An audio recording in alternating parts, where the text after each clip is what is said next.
Hi, I'm Amy. Welcome into my channel. I really like to talk about beauty, project panning, makeup, and just mindful consumerism, trying to really enjoy the makeup that I have and really thinking through purchases and not giving into temptations of new releases and the really good sales tactics of some of those beauty influencers, which is what we are going to be talking about today. If you have been watching beauty YouTube for as long as I have, then you have probably noticed some big changes over the years. Trends come and go, creators rise and fall, and the standards of our beauty community space have really changed.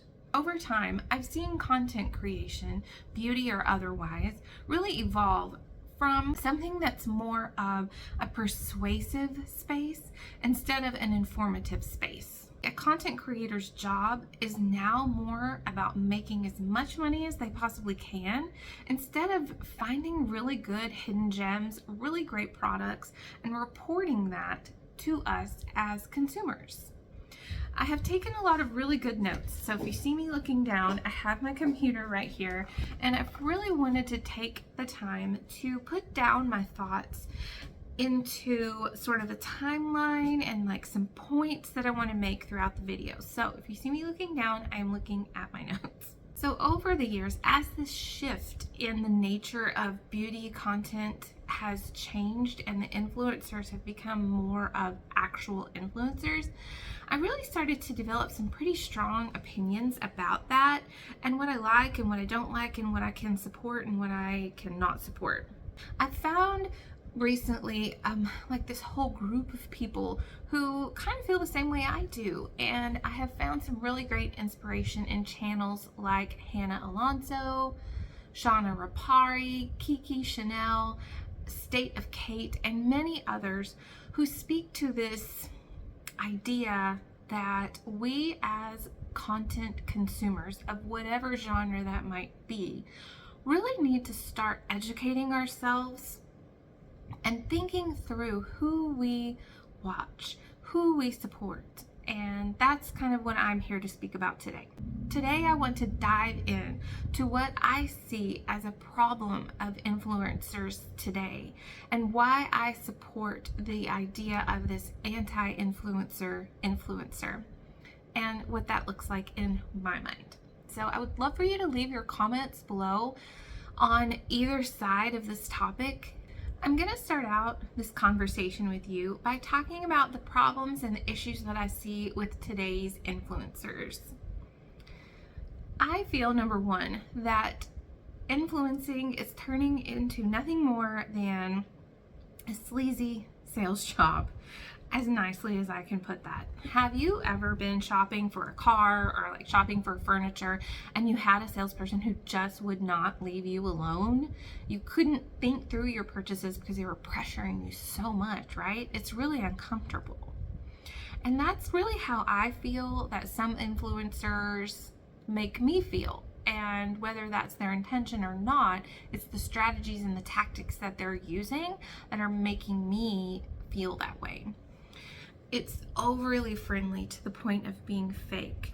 It's using pressure tactics that are big turn-offs for me. Genuine connection with your audience shouldn't be that hard of a sell. You should really be able to connect with your audience with like-minded opinions or respect of different opinions and just your work ethic in general. It shouldn't be fake, and you shouldn't have to sell yourself or the products really all that hard.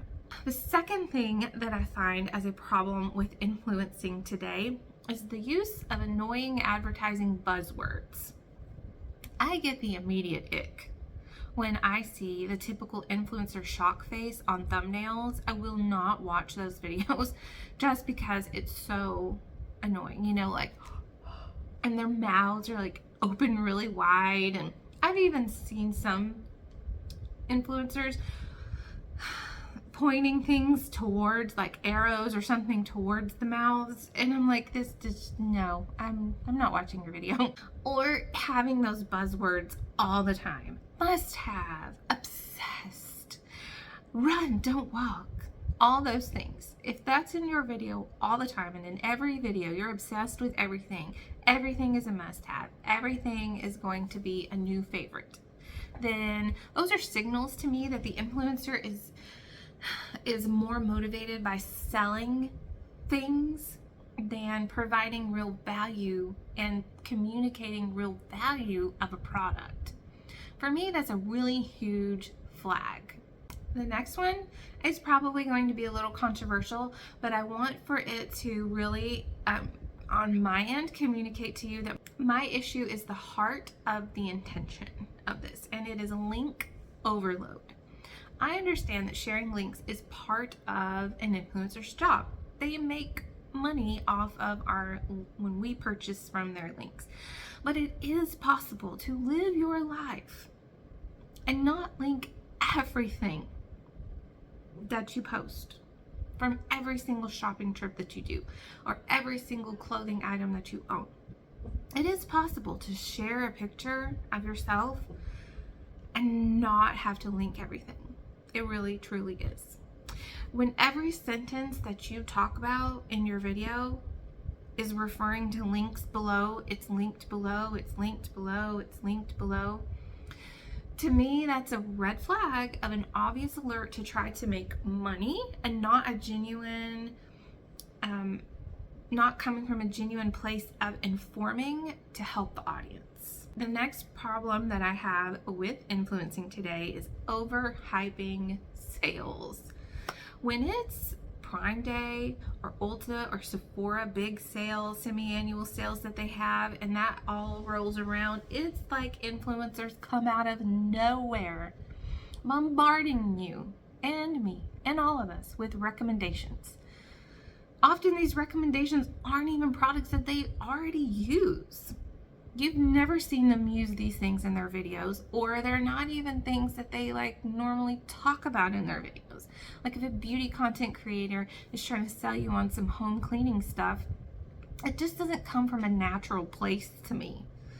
They're just trying to cash in on the hype. On the last Amazon Prime Day, Shauna Rapari pointed out that influencers make more money during these sales times when they use their links and when people purchase through their links, which really makes me question the authenticity of these recommendations.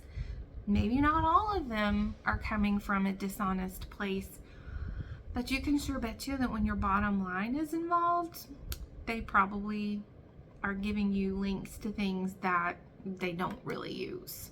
I really want to keep my channel lighthearted, so I could keep going on about the negatives and my opinions about this. So just know that I have more thoughts in my head about this topic. I just wanted to kind of keep it light and simple.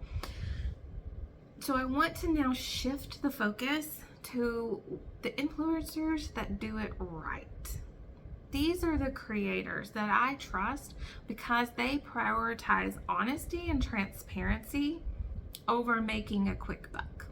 When I polled my Instagram followers and asked about that, several people just commented that smaller content creators are the ones that they trust the most because they don't have anything to lose. And I do totally agree with that. And there are some bigger influencers that I do trust. And that would be people like Emily Noel, who never takes a sponsored video, never does a sponsored post.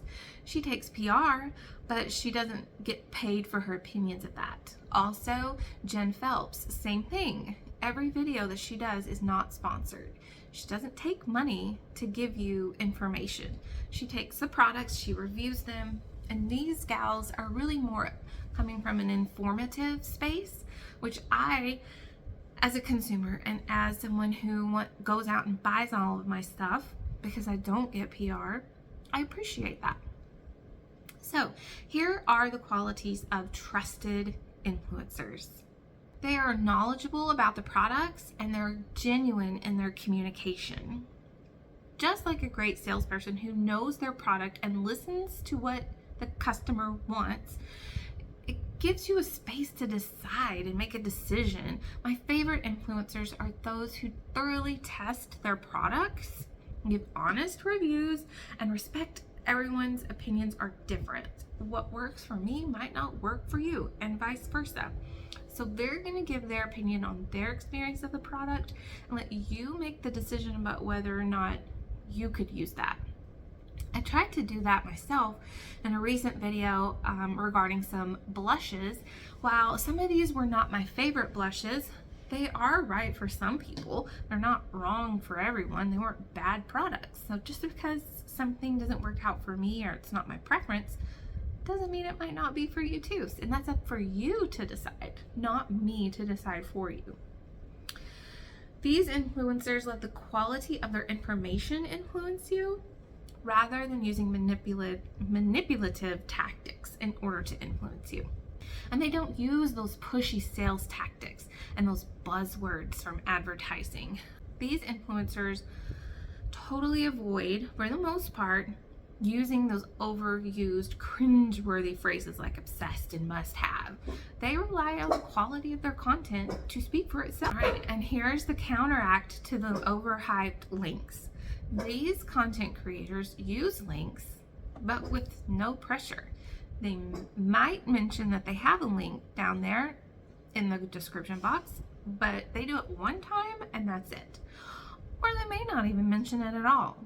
Or they may not even use the word link. They just may say, hey, I have all that information from what I'm using in the description box. And then the links just happen to be there. It's a very natural way to communicate that, you know, I've got something down there in the description box for you. So someone like Emily Noel.